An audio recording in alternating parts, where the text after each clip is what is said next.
दुई कुराले मानव समाजलाई सिद्ध्याइरहेको छ। सन्त कबीरले यस्तै प्रसङ्गमा भनेका, चलती चाकी देखी के दिए कबीरा रोए, दुई पाटन के बीच में साबुत बच्चा न कोए। जाँतोको दुईवटा पाटो हुन्छ, त्यहाँ जे दाना हाले पनि साबुत भएर निस्कन्छ कि धुलो पिठो भएर निस्कन्छ? धुलो पिठो भएर निस्कन्छ। यी दुईवटा चक्कीको बीचमा, यी दुईवटा चक्कीमा साबुत कोही पनि मान्छे भएन। यहाँ छिरे कि धुलो पिठो, अनि त्यो कहाँ छिरे कि कहाँ? यहाँ माने कहाँ? डर र डिजायर। हामीलाई धुलो पिठो बनाउने दुईवटा पाटा छन्, एउटा डर, अर्को चाहना, तृष्णा। यसका थुप्रै शब्द छन्, चाहना, तृष्णा, डिजायर। यो दुईको बीचमा हामी धुलो पिठो भयौँ, कोही पनि साबुत बचेन।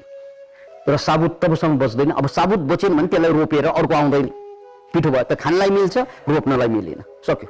जिन्दगी पनि हाम्रो त्यस्तै हो। यो जिन्दगी कसैलाई पनि काम लागेन। लोग्ने स्वास्नीलाई काम लागेन, स्वास्नी लोग्नेलाई काम लागेन, छोराछोरी आमाबाउको लागि काम लागेन, आमाबाउ छोराछोरीको लागि काम लागेन। दोस्त दोस्त ना रहा, प्यार प्यार ना रहा, जिंदगी हमें तेरा एतवार ना रहा, एतवार ना रहा। हेर्नुहोस् है, एतवार भनेको विश्वास। दोस्त दोस्त ना रहा, प्यार प्यार ना रहा। बाउ बाउ भएन, आमा आमा भएन, दाई दाई भएन, भाइ भाइ भएन, त्यसकारण मलाई जिन्दगी प्रति विश्वासै भएन। अब त्यस्तो जिन्दगी प्रति विश्वास भएन भने चुरोट प्रति विश्वास हुन्छ, यही हो। जिन्दगी प्रति विश्वास भएन, रक्सी प्रति विश्वास हुन्छ। श्रीमती प्रति विश्वास भएन भने वेश्यावृत्ति प्रति विश्वास हुन्छ। हुने त्यही होइन? मान्छेको व्यथा हेर्नुहोस् त, कोही पनि। त्यसैले अर्जुनलाई कृष्णले एउटा खतरनाक सन्देश दिए, मार्दे तेरा बाजेले, हान्दे। त्यही भनेको होइन? नै नै हान्न हान्न, नै नै हान्न हान्न, बाजेले कसरी हान्ने गरिरहेको थियो। त्यसलाई कार्टुन बनाएको। किन? किनकि यदि बाजेमा, यदि गुरुमा, यदि परिवारमा प्यार भएन भने त्यो शत्रु हो। प्यार भएन भने सबै शत्रु हो।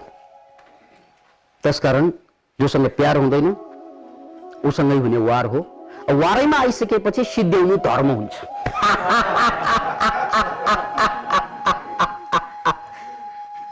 किल और बी किल्ड जंगलको रुल हो यो। किल और बी किल्ड, मार अथवा मर। तिमीले मारेनौ भने अरूले आएर मारिदिन्छ तिमीलाई, सक्यो। परिवारमा पनि त्यही हो। तिमीले अरूलाई दमन गरेन भने अरूले तिमीलाई दमन गर्छ परिवारमा। त्यसकारण छोराछोरी त्यो रिसा, त्यो फटा भयो भने सबैलाई दमन गरेर बसिएको हुन्छ त्यो छोराछोरीले, हो। आमाबाउलाई थर्काएर बसेको हुन्छ, किनकि उसलाई थाहा छ थर्काएन भने बाउले थर्काउँछ। श्रीमानले मजाले थर्काउँछ, श्रीमतीले थर्काएन भने श्रीमानले थर्काउँछ, श्रीमतीले मजाले थर्काउँछ कति केसमा, किनकि श्रीमतीले थर्काएन भने श्रीमानले थर्काउँछ। कसैले कसैलाई त थर्काएरै मात्रै बसेछ, हो। मलाई मान्छेले सोध्छन्, सर विकासानन्द तपाईँको नाउँ थर के रे? थर छैन मेरो, किनकि जुन दिनदेखि मैले मान्छेलाई थर्काउन छोडेँ त्यही दिनदेखि यो पनि अर्कोलाई थर्काउनलाई ल्याएको। एउटा थरले अर्को थरलाई थर्काइरहेको हुन्छ। त्यसकारण मान्छे सेन्सिटिभ भयो भने यो थरलाई समात्नै सक्दैन। तर मान्छे यति भोदु छ, उसले एमए गर्छ, पिएचडी गर्छ, थर छोड्दैन, यसको मतलब उसको बुद्धिको विकास भएकै छैन।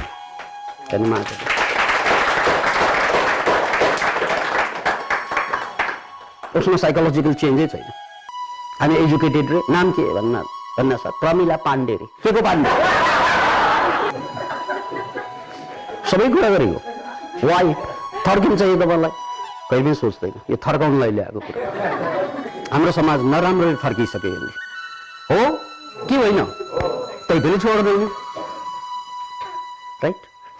सो यो समाज, सामाजिक विशृङ्खलता, मानसिक विशृङ्खलता, शारीरिक विशृङ्खलता, यो सबैको केन्द्रबिन्दुमा दुई चिजले हामीलाई सिद्ध्याएको छ। हामीले थर पनि फाल्न सक्दैनौँ, यो झुट हो भनेर भन्न सक्दैनौँ, किनकि हामीलाई डर लाग्छ। हो, त्यही डरको कारण होइन। थर किन नफालेको तपाईँले? जबकि थरको कारणले गर्दा हाम्रो समाज टुक्रा टुक्रा भएको छ। भारतीय समाज, भारतलाई चाहिँ हजारौं वर्ष गुलाम बनाइदियो बाहिरबाट आएका हमलावरहरूले। होइन, यही थरको कारणले गर्दा। किनकि त्यहाँ देशभित्रै चाहिँ एकले अर्कोलाई शोषण गरेपछि बाहिरबाट आएका मान्छेलाई एकजुट भएर चाहिँ जवाफ दिन सकेन, देश गुलाम भयो। तर अहिले पनि हामी त्यसलाई बोकेर हिँड्छौँ। किन? डर छ। त्यसकारण जुन दिनमा तपाईँले डरलाई चिन्नुहुन्छ, बुझ्नुहुन्छ, त्यो एउटा क्रान्ति सुरु हुन्छ, नयाँ जिन्दगी सुरु हुन्छ। त्यसैलाई द्विज भनेको, द्विज भनेको हुन त ब्राह्मणलाई द्विज भन्ने गरिन्छ, तर ब्राह्मण को त भन्नाले जसले ब्रह्म ज्ञान पाइसके त्यो मात्रै, जसले सत्यलाई जानिसके त्यो मात्रै ब्राह्मण हो। द्विज, जसको दुई जन्म हुन्छ, एउटा जन्म आमाको गर्भबाट र अर्को जन्म ज्ञानबाट। र यसरी सामाजिक, मानसिक, शारीरिक सबै समस्याको केन्द्रमा दुई कुरा के रे? डिजायर एन्ड फियर, डर र तृष्णा, चाहना। त्यसैले हामीले फर्मुला के ल्यायौं? अवेयर। डरबाट बाहिर आउनु छ भने सेन्टरमा आऊ, डरकोलाई बुझ। जसरी यसलाई चाहिँ चारैतिर चलिरह्यो भने बुझ्दैन, सेन्टरमा बुझिन्छ, सेन्टरमा यसलाई चाहिँ राख्न सकिन्छ। त्यस्तै डरलाई पनि हामीले बुझ्नु छ भने पहिला बुझ। पहिला डर जब लाग्छ कुनै पनि काममा, अनि त्यो डरबाट बाहिर आउनलाई पहिलो कुरा अवेयर फर्मुलामा ए भनेको एक्सेप्ट द रियालिटी। जस्तै मलाई डर लागिरहँदा के हुन्छ? खुट्टा काँपेको हुन्छ, मन ढुकढुक हुन्छ, पसिना आइरहेको हुन्छ, विभिन्न शारीरिक प्रतिक्रिया हुन्छ। त्यसलाई मैले के बुझ्ने? एक्सेप्ट गर्ने, त्यसलाई, त्यो डरलाई मैले स्वीकार गर्ने, नम्बर 1। अनि त्यसपछि ए भनेको वाच। कहाँ शरीर बिग्रिरहेको छ? कहाँनिर शरीर बिग्रियो? खुट्टा बिग्रिरहेको छ कि, ढाड बिग्रिरहेको छ कि, शरीर चाहिँ एकातिर गइरहेको छ कि, सास छिटो छिटो चलिरहेको छ कि, यो सबैलाई मिलाउनुलाई हामीले के भन्यौं? वाच। एन्ड वाच एन्ड ए छ अर्को एक्ट अपन द बडी। बडीलाई मिलाऊ, किनकि बडी बिग्रियो भने पनि डर लाग्छ। त्यसकारण सिधा हो, गहिरो सास तान, सूत्रीय हो। अनि त्यसपछि रियलाइज, किनकि डर भनेको सत्य हो कि अथवा यो विचार मात्र हो। रियलाइज गर्नु पर्यो, डर भनेको विचार मात्रै हो, र यो विचार मात्र हो भन्ने बुझ्यो भने के कुरा सक्यो? किन सक्यो त भने डर भनेको विचारै हो भने विचार नगरे त डर सक्यो। कति सजिलो। डर भनेको विचारै मात्र हो भनेर बुझ्यो भने फाइदा के हुने भयो भने डर भनेको विचार हो भने विचारलाई छोड्दियो भने डर छुट्यो। अब डर सत्य हो भने त कसरी छोड्ने? सत्यलाई त छोड्न सकिँदैन। त्यसकारण रियलाइजेसन के? डर भनेको विचार हो। मैले विचार गर्छु र त डर लाग्छ, यदि विचार गरिन भने डर लाग्दैन। जस्तै एकजना चाहिँ मान्छेलाई मासमा बोल्न डर लाग्छ, उसलाई 1 माना रक्सी खुवाइदिए उदाहरण। अब उसलाई बोल्न डर लाग्छ कि बोल्छ? हो, अब रक्सी खाँदाखेरि उसले किन बोल्न सक्छ त? किन डर लाग्दैन? रक्सीले विचार गर्ने क्षमता समाप्त पार्छ। रक्सीले विचार गर्ने क्षमता समाप्त पार्छ र विचार नभएपछि डर हुँदैन। उदाहरण रक्सी। यदि मेरो कुरा बुझिरहेछ छैन भने घरमा गएर चाहिँ 1-1 बोतल डन्टोल। यदि मेरो यो क्लासले तपाईलाई काम गरेन भने रक्सीले काम गर्छ। कति मान्छेलाई क्लासले काम गर्दैन, ग्लासले काम गर्छ। जसलाई क्लासले काम गर्दैन, ग्लासले काम गर्न सक्छ। अब ग्लासको समस्या के त त्यसले शरीर बिगार्छ, तपाईलाई कमजोर बनाउँछ, फेरि पिउनु पर्ने हुन्छ, त्यो बेग्लै कुरा भयो। नत्र भने क्लासले नभ्याउनेहरू ग्लास खोज्छन्। त्यसकारण चाहिँ भट्टी चल्नुको मतलब कि मान्छे क्लासमा आउँछ कि ग्लासमा जान्छ, किनकि दुनियाँको डर खेपेर बस्न सक्दैन उसले। त्यसैले त्यो ग्लास समाउनुको कारण चाहिँ त्यो हो। क्लासमा नआएपछि ग्लास समाउँछ मान्छे। कि क्लासमा आउनु ग्लास छुट्छ, कि क्लास छुट्छ कि ग्लास छुट्छ।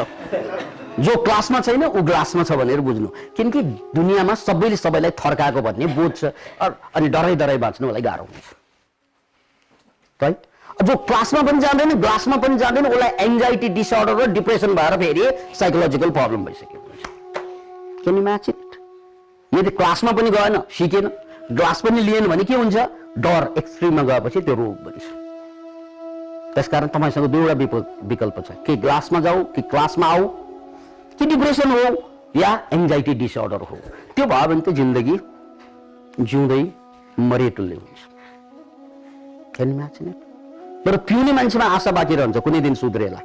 तर डिप्रेसन भएपछि जिन्दगीभर औषधि खानु परेपछि लाइफको सबै क्वालिटी स्लो हुन्छ। अतः फर्मुला कहाँ पुग्यो? आर, रियलाइज। डर भनेको के रे? यो विचार मात्र हो। डर भनेको विचार हो। यदि डर भनेको विचार हो भने विश्वास छैन भने तपाईले मैले मेरो आदेश हो यो, एकचोटि रक्सी खारै हेर्नुस्, एकचोटि रक्सी खारै हेर्नु, यो मेरो आदेश हो। जसलाई चाहिँ बुझ्दैन खाएर हेर्नुस्, जुन जुन चिजदेखि डर लाग्छ अनि रक्सी खाएपछि लाग्छ कि लाग्दैन भन्न आउनुहोस्, मलाई लाग्छ कि लाग्दैन डर? रक्सी खाएपछि पनि डर लाग्छ? लाग्दैन। यो सबैलाई थाहा छ। पत्याउनु हुनु भने खाएरै हेर्नुहोस्, त्यो खानलाई नै बनाएको चिज हो। त्यो एक्सपेरिमेन्ट, यसलाई साइन्समा एक्सपेरिमेन्ट भनिन्छ। साइन्टिस्टहरूले विष खाएर एक्सपेरिमेन्ट गर्छ। एकचोटि त्यो एक्सपेरिमेन्ट गरिसकेपछि बल्ल के थाहा हुन्छ भन्नाले डर भनेको के हो भन्ने पत्ता लाग्छ। विचार। मेरो क्लासले भ्याएन भने ग्लास समात्नुहोस्, ठ्याक्कै थाहा हुन्छ। डर भनेको विचार हो। बस रियलाइजेसन भनेको त्यही हो। डर भनेको विचार हो।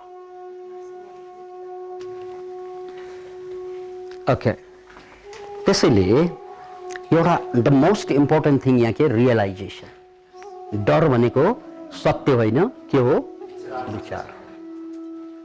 ओके, अनि अन्तिम फर्मुला के? एक्सपोज। ई माने एक्सपोज। जुन चिजदेखि डर लाग्छ गर्ने त्यही हो, त्यो नगरेसम्म डरबाट बाहिर आउँदैन।